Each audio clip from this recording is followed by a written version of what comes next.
Hello and welcome to Snack Play Love, where we're doing the first game of our Premier Draft, where we ended up getting Narset, which is good, but I've decided to go for 48 card Chaos because I'm not really sure what's going to work and what isn't. I think we've got too many silly little white creatures and not enough decent sized beaters, but let us see whether we are a flying deck or a spells deck. We don't really have any of the spells matters payoff in the deck currently. We don't have the cycling payoffs, we don't have the double strike if you've got instants and sorceries in the graveyard, but that's something we could pivot to if it looks like it's going to be a good plan. At this point our main problem is that there are no opponents. Let's pick someone up now. Can't remember what rank I am for draft, it's been so long.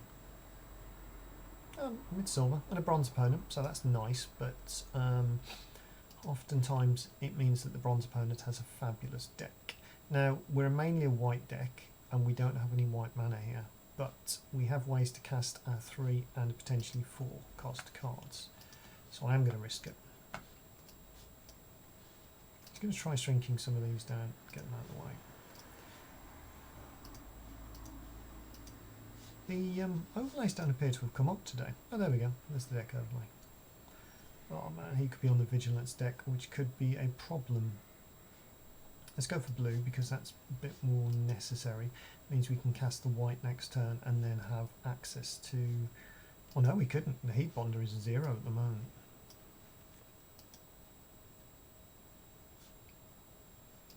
That's a bad card. That's interesting. Am I planning to mutate onto that? We can't mutate onto the Skybonder, but we can mutate onto the Farfinder. So I'm going to use the Farfinder to put a white plains into my hand, presuming he does not get accounted. Did not think we would be fetching our non-splash. Probably means that we need one of our plains what we took in the draft extra in the deck. Although, I mean, it's only stopping us from casting one of our cards, ironically. My prediction is that he's mutating onto that turtle.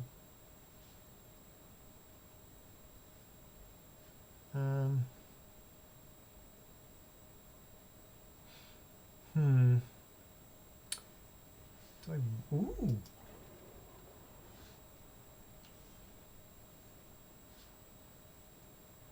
I think we have to kill the Skycap.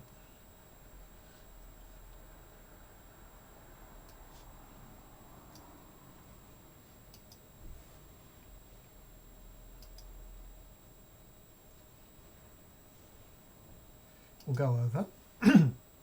Every time I try to record, my voice goes.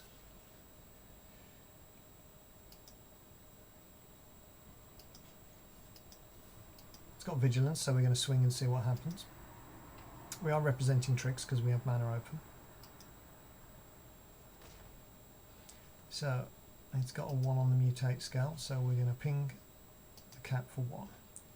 Now this could be a really mean play, which means he concedes, but hopefully he carries on.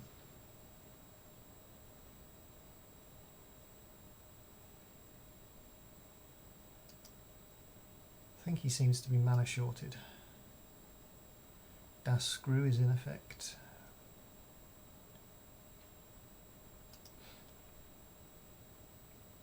Felt like a mean thing to do to a bronze drafter.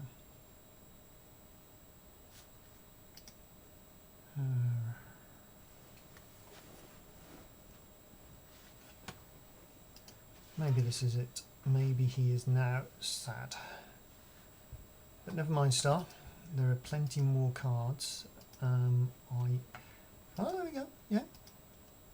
Anticipate for a land. Perfectly valid. That's what it's for. I don't think I ended up taking one. Really should have done with a Narset deck, because looking for your Planeswalker and powering your Planeswalker up at the same time are very good things. He's on 4 colours. That's a little weird. So if I swing, I can kill his creature. So all attack. Next to blockers. He blocks, we do damage. We mutate the Heron on because we want to draw the card.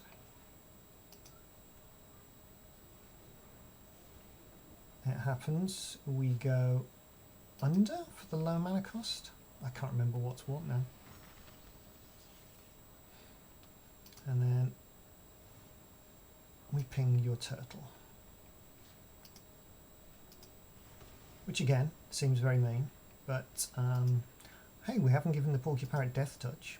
Not that bad. It's interesting that they're in 4 colours.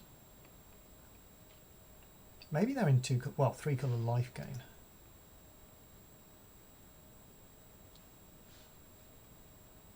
I want the Skybonder out as soon as possible because then that protects the Porky Parrot. We don't care about that, we can kill that easy.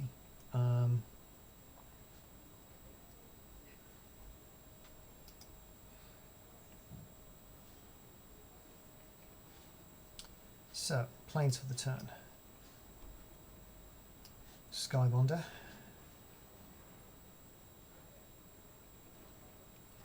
Three mana remains. We'll go for the Vigilance life gain.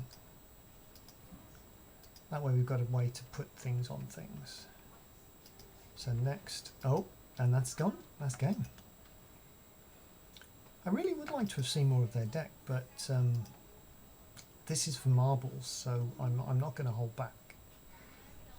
Hopefully they have much better games further down the chain. But it did take us a long time to find an opponent, so I think it wanted to match us to silver and just didn't. Bearing in mind that we have paid 10,000 gold, we need to get, well, this is worth 100 gems for the pack and 100 gems for the gems, which is the same as 2,000 gold. So we currently have 2,000 gold back. We need to get to about here, I think it is, where the gems to gold ratio works out a bit better.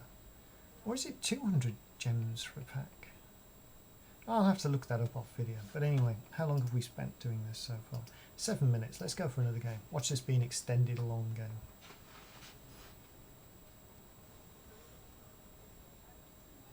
I don't tend to buy packs with anything. I tend to just get them from events. Okay, so again, no white. We probably should have fixed that. But this time we can't get to any of the cards in our hand.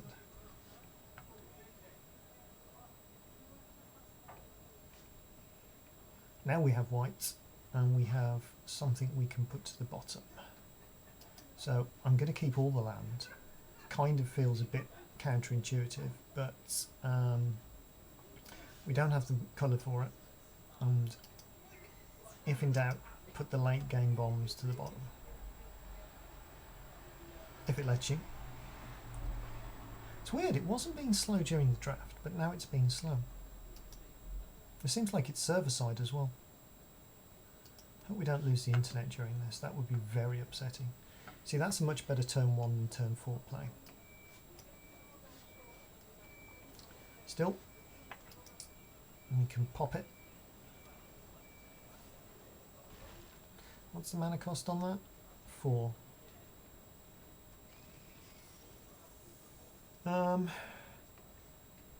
We don't need the red yet, so I'm just going to leave it like that. If you counter-ons or...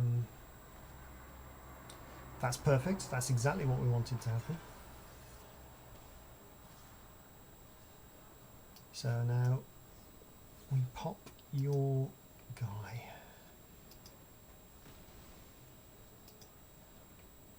Two for one is most definitely value. We don't need to play these things, so we won't. I don't want to block with you, so I'm going to have a flying counter. First strike counter would have meant it could have traded with the Brushwag though. That's interesting. I I'm only casting one thing this turn.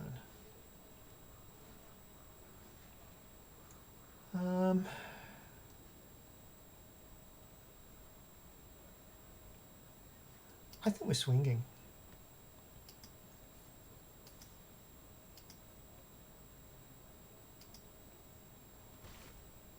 If you can mutate, we can protect, but it's a bad protect.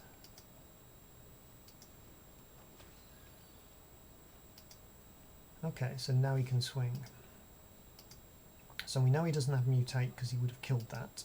We know he doesn't have land because he'll play it now if he does. So, I'm not going to put the fox out. I'm going to go squirrel. First strike squirrel. Because I predict that he hasn't got much to deal with the flyer, and that will be the one that he goes for. So that's his land, and it's colour fixing land. Jesus Christ. Okay, so he's pretty flipping heavy in the mutate.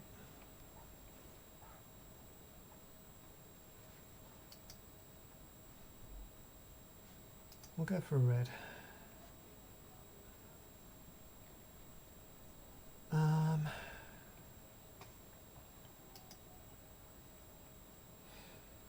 Well, we definitely want to swing with something. I think we keep the first striker back to make it look like we're protecting ourselves, shall we say. Which we kind of are. Typically, I've run out of drink again. I did have a tea. Oh, nice. So that turns that into a 3/4 flyer. And remember, it's -2, -2. So let's see what he picks. He does. He definitely can't mutate this turn. So now we have a 2/2 first strike flyer. He knows he can swing with that.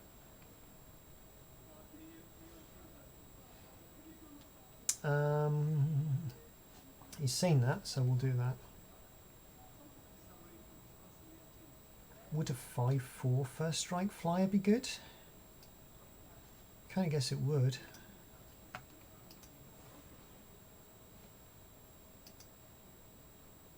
Not sure why I cast that land when now we can discard cards.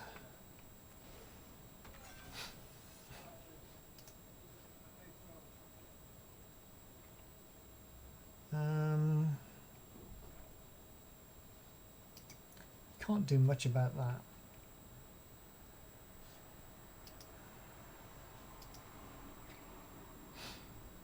Somewhat unfortunate, because we don't have the mana for the Blade Banish. But let's see what happens.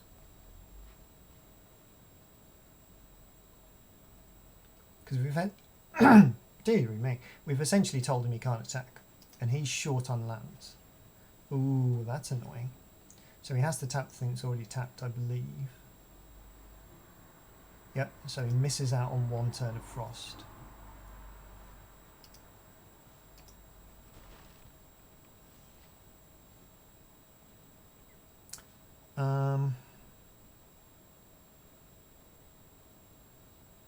Is that a member?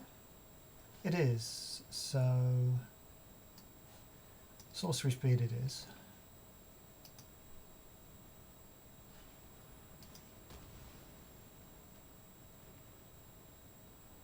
It's unfortunate.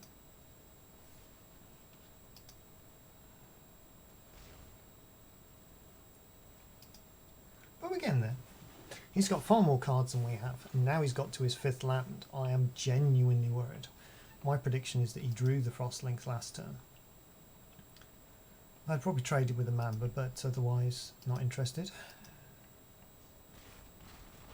Doesn't trigger the Brush Rag, which suggests that he has shenanigans.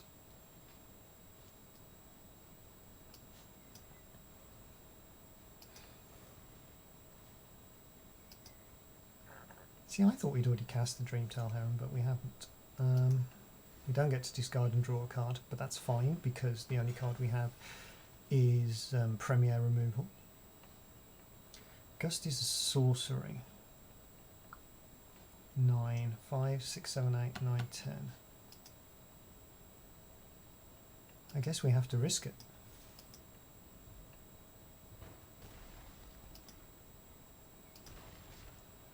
And it works. G to the G, mofos. I am enjoying this draft format. There's some weird little interactions that mean that it's more fun. I mean, we've got to gold now, so frankly, we're going to lose. But first true draft, 2 drafts picking up is fine. Wait for the rewards, Rich. We never do. Cool. So now we're effectively on... well, let's look. I can't remember. 250 and 2 packs. Packs cost 200. So on 250 gems and 400 worth of packs. So that is 650 worth of gems, which is fine, but we paid more than that to enter because we paid the gold. But yeah, it all works out fine. Hey, and the videos we did, the artisan has ended. Right. Thank you for watching. I'm sure we will have more games in this series to come right away because my partner's still downstairs and working away. Bye.